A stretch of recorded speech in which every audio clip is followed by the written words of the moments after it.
Hello and welcome, my name is Parky and today I'm going to be doing another Guild Wars 2 video. We're going to be taking a look at the Mesmer weapon skill spotlight today, with the first weapon being the staff. This is a dual-handed weapon, so it gives you 5 of the skill slots on the bottom. And the 5 skills are, in order, Chaos Armor, which puts a random boon on yourself when you're hit by an enemy. We also have Feigned Escape, which creates an illusion with Winds of Chaos ability.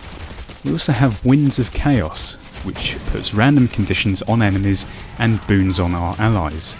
We also have Illusionary Warlock, which also creates an illusion with bonus damage per condition. We also have Chaos Storm, which is an AoE based attack, which puts random conditions on enemies and boons on allies when they walk through the AoE effect area. The next weapon we have is the greatsword. This is also a two-handed weapon, so it gives you 5 skills.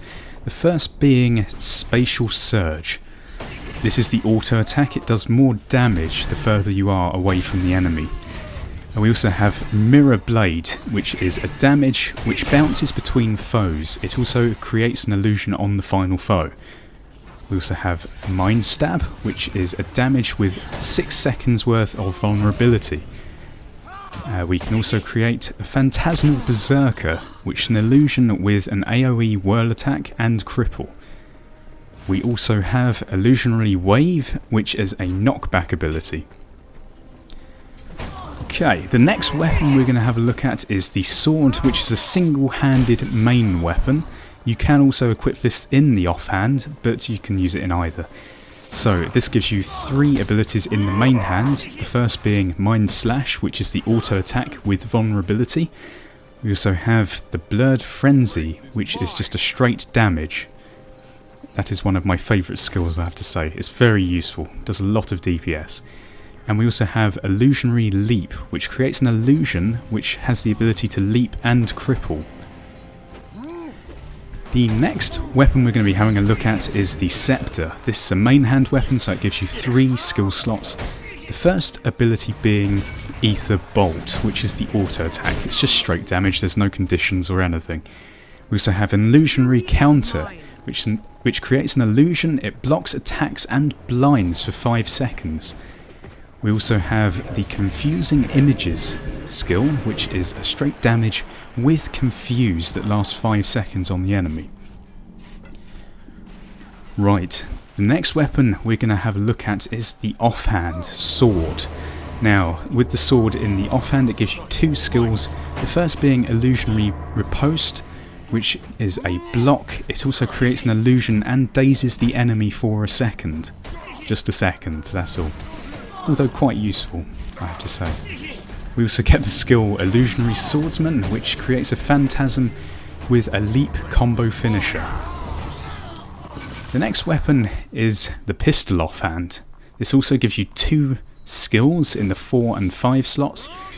The first of which being the Illusionary Duelist, which is an illusion which has a ranged attack. We also have Trick Shot, which hits 3 foes. It's a multi-shot, basically.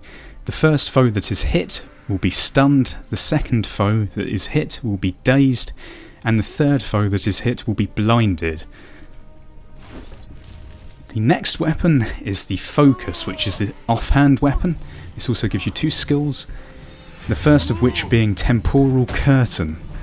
This gives swiftness for allies and cripples foes. It's like a little line that you put on the floor and people run through it. It's very pretty.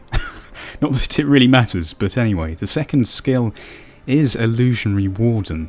This creates an illusion and it gives you projectile protection. A bit of a tongue twister. The final weapon that you can have as a Mesmer is the Torch, which is an offhand weapon, so it gives you 2 abilities, the first of which being the Prestige. Now, Prestige does 3 things. It blinds nearby enemies, it also gives you invisibility, and when you reveal after you've been invisible, you burn foes. We also have Illusionary Mage, which is the creation of an illusion with Confuse for 9 seconds, which is good, and Retaliation for 3 seconds. Now that has been a brief and probably very vague overview of the Mesmer weapon skills. I hope I've gone through everything and haven't missed something. This video hasn't covered any of the other skill sets that the Mesmer has. I will do those on a different video. But if you have enjoyed this, then please feel free to leave a like, comment or favourite and tell me which profession overview weapon skill thingy you would like me to do next time. Thank you, goodbye, awkward, awkward goodbye, awkward.